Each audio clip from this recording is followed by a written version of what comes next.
In this video, I'm going to take a look at the main changes between the Battlefield 1 medic class and the Battlefield 5 medic class. DICE have decided to alter a lot of key features in the new game, bringing us an entirely new experience, especially when it comes to the medic class in particular. Now, I'm a big fan of the medic class in Battlefield. I love running the medical supplies and a syringe as it allows me to keep my own health topped up and also the health of players surrounding me, mainly my own squad but also the rest of my team. If other players run as medic too, I also feel far safer pushing objectives. However, there are of course issues with when players refuse to drop meds, don't revive, or just refuse to play the medic class at all. When DICE brought out Battlefield 1, a lot of people didn't enjoy the changes they made to the medic class. People were used to roaming around with high-powered, fast-firing assault rifles, healing themselves when getting injured and quickly reviving fallen teammates with what usually turned out to be a 20 revive in the case of Battlefield 4. DICE decided to mix things up because the meta in Battlefield 4 was quite boring. Everyone would just use an AEK 971 or an ACE 23 and G18, run around the place, kill everyone, and that's pretty much it, usually happening on Operation Locker. When DICE mixed these things up in Battlefield 1, bringing the SLRs or self-loading rifles to the front of the queue, and changing the ranges of where you could be most effective in the class, some people were happy, but most really weren't, and it took a while for people to adapt. Although this approach from DICE was kind of cool, I believe sticking with it would have been a big mistake in Battlefield 5, and they have instead decided to change things up. The World War I setting limited what DICE could do in terms of automatic weapons, and putting a focus on self-loading rifles made far more sense. However, in the Second World War, you have far more choice overall. This can be seen immediately, as in the Battlefield 5 closed alpha, you have access to the Gewehr 43 and the MP40, two weapons that succeed at bringing two different types of gameplay.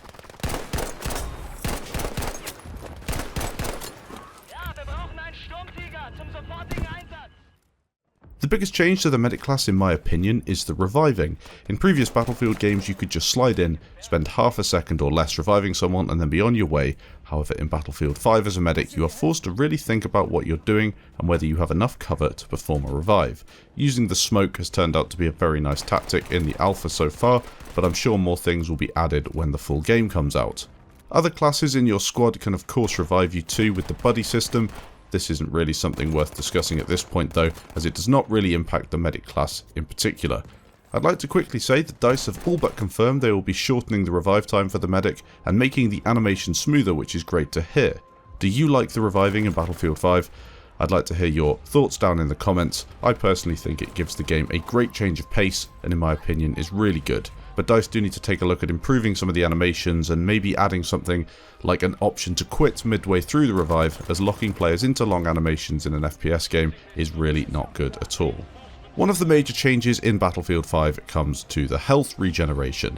In BF5 you do not regenerate health like you did in previous Battlefield titles, and you're not regenning to full HP, which is a major sticking point for a lot of players.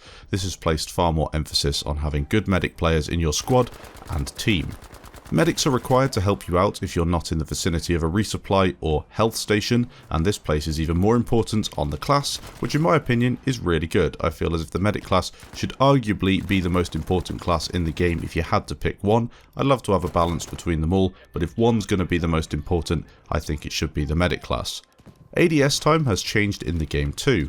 You'll probably have noticed this with the time to aim down sight being quite long with the SLRs, or the SLR in the medic class as it turns out. There's only one, the Gewehr 43.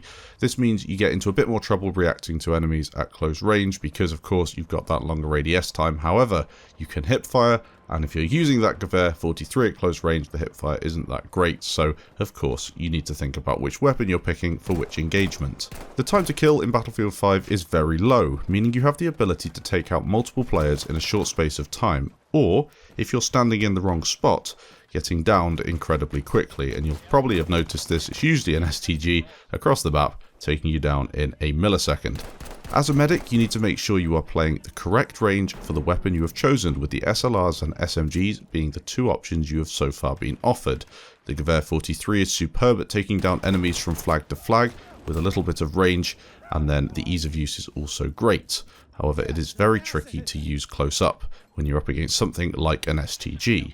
The MP40 is perhaps the opposite, yet tap firing at range has once again become very viable. You can also hip fire at close range and be very accurate, so the MP40 is a fairly versatile gun. I expect DICE to tinker with the weapon balance at a later date, however it is refreshing to see this approach. I'm no expert on weapon balance and gunplay in games, however what I see in Battlefield 5 is definitely a good starting point and has me far more excited than what I saw in Battlefield 1. Tap firing at silly ranges with the STG and MP40 does need to change overall. In my opinion, I don't think you should be able to tap fire someone at 100 meters or something ridiculous, and I don't think it should really be any more effective than what it was in Battlefield 4. However, I am excited with what I'm seeing, and I'm so glad DICE have taken this route instead of staying with what they had in Battlefield 1. Overall, if you think there are any other medic changes that I haven't gone through, please leave them down in the comments. Of course, I will have missed some things, I always do. However, I think I've really gone over the most important ones, the biggest changes. Essentially, the pace of the game has changed. We're not going to be running around as quickly as we were in BF1, reviving players in half a second, dropping meds and then pushing people with SLRs, and we're going to have to change the way that you revive people and the way that you are tactical in your approach to reviving. Of course, we will get additional features when the full game comes out, including dragging teammates to behind cover, which will definitely help, and of course DICE will improve the animations as I mentioned before, so I think a lot of the trouble people are having in the game so far will be ironed out. Thanks for watching guys, and I'll catch you in the next video.